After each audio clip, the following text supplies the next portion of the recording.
So he's just, oh no, never mind. I thought he was going to walk towards us, but he's sort of just slinking away. So he's come out of Little Gowrie, and I'm still, I really think it was actually his tracks that we had going down Weaver's Nest and crossed into Little Gowrie this morning, because they didn't look like massive leopard tracks. So perhaps it was him. And I'm also wondering if maybe this was the leopard that was on the open plains behind camp, because Tess wasn't able to see, but one of the things that she said is that the leopard looked quite fat. And you can see Maribye definitely looks quite fat, and he's maybe a little bit bigger than Shadulu, but you know, Tess definitely said it wasn't Tlalamba because it looked too big. So I could have quite easily been Maribye's hiding in the grass, and because he's not a big bulky male leopard just yet, it's going to, yeah. But let's carry on. Let's keep up with him. It's gonna be quite tricky trying to keep up with him in here. We're gonna try our best. I'm hoping that there's another vehicle that's going to come through. I'm actually going to quickly ask on the radio now if I can find it. Jordan for Taylor.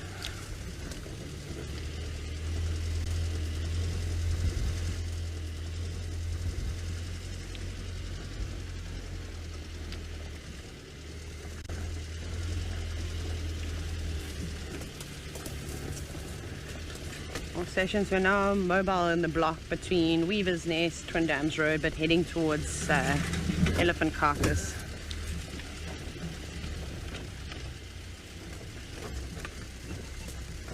Okay, no one seems to be coming here, so it will just be us. Oh no, don't get too thick.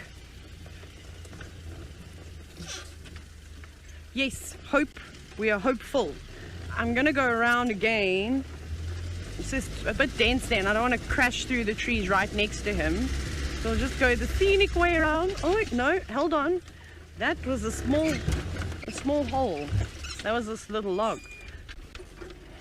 There's a big termite mound up here, so I really hope that he sits down for a little bit just so that we can try and keep up with him.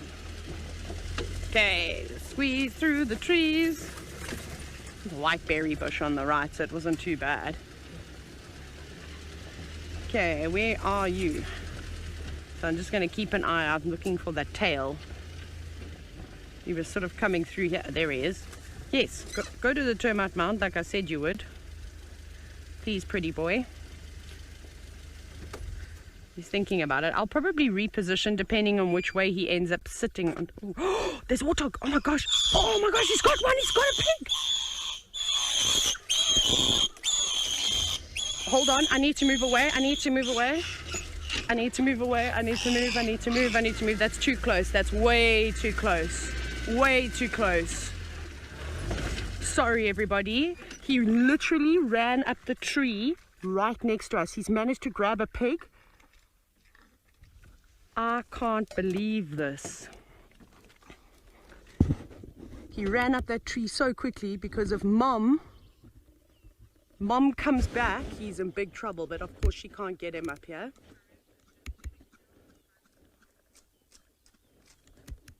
That was insane. This is such a good example to show you how things just happen at the absolute last second when you don't even expect it. Mom is not happy. Mom warthog is around here, but we're not going to worry about her right now. That was crazy. He's got the warthog piglet in quite a tight grip. And I don't think that pig is going to be alive for too much longer. It is a young piglet. I think he's managed to actually sever the vertebrae at the back of the neck and even crush into its skull a little bit, which is quite graphic, I know.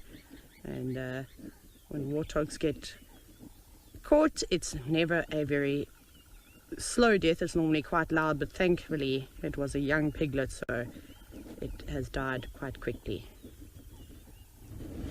Wowza, my heart. Again, I'm sorry I had to start the car and race away like that. He was literally on top of me, on top of the vehicle. I was parked up against that tree that he went up, so that was too close for comfort. Whew, my heart. Terrifying, but exciting at the same time. Wow.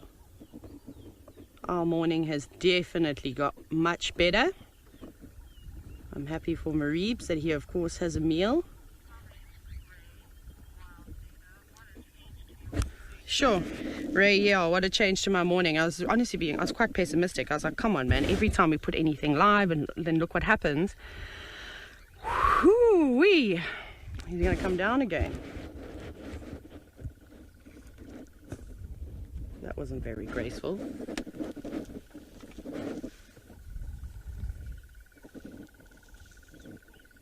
I'm just going to wait to see what he decides to do because I could still hear the mother warthog.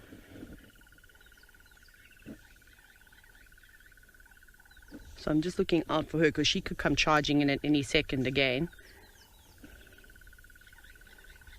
But that piglet is definitely dead now. Yeah, it looks like, I think he broke its neck and crushed into its skull, so that was quite quick. Whew! Let's see where he goes. We'll just give him a bit of space just to find a happy spot, and then we'll start to follow him. My goodness. That was crazy. Yo. That happened so quickly. So as we drive past, you can just have a look at the tree as we go. So that's where the mother and her piglets were, inside that mound, and she started her morning off quite late, which is surprising. I mean, it's after 8 o'clock. It's 8:15 already, and it's not like it's warm.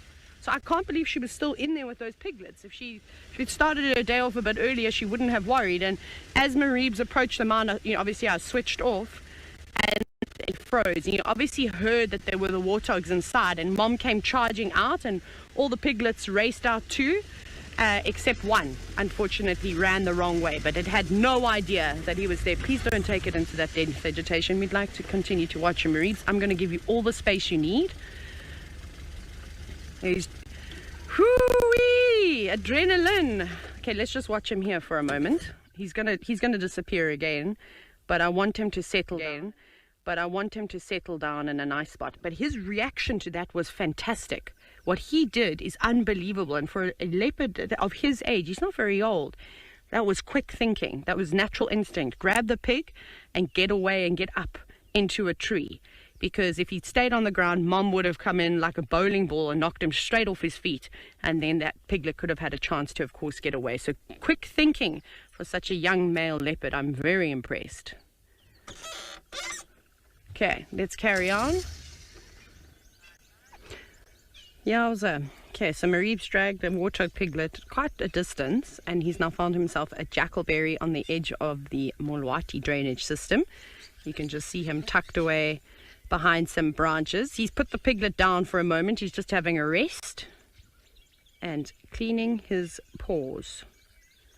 This is actually a really nice spot for him. It's nice and shady. It's off the road. It's out of the way. You can just see him sort of sitting up in there. Well done, boy. Pretty good going. Quite impressive, in fact. Thinking on his feet.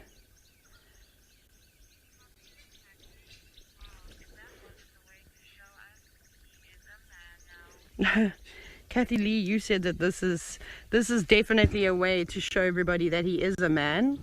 I think you're quite right. Like I said, I'm very impressed. Okay, now where's he going to go? He's going to come back to the right again.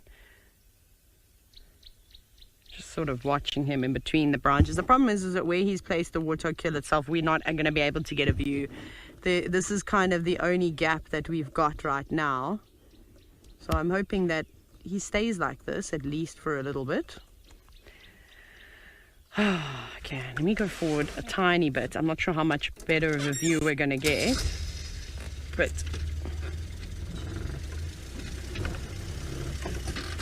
there we go. Unfortunately, there are still some branches in front of his face, but we've just got this little gap kind of between the quarries, the tambuatis, and he's just resting up now. So no rush to consume his piglet, not at all. He's just going to take a breather. I don't blame him. I think I would probably do the same thing. He's so exhausted, he's going to have a nap. That's really taken it out of him. It's not like he was desperate for a meal anyways. He's consumed something. He's at least maybe been eating over the last couple of days. I always say this, you very rarely see a young male leopard with an empty belly. I don't know how they do it, but they do. I wonder how many times he's also stolen kills from poor Langa, who is a young female leopard that lives around where he's been hanging about now, so sort of in Little Gari. Can't see him too clearly because he's right behind the trees, but he was literally dangling off and cleaning his paws. Good boy. Amazing when they do that. So when he'll start eating, I have no idea. But this looks like a comfortable place to just relax and enjoy oneself. Come down from the adrenaline, because that's exactly what we're all doing too.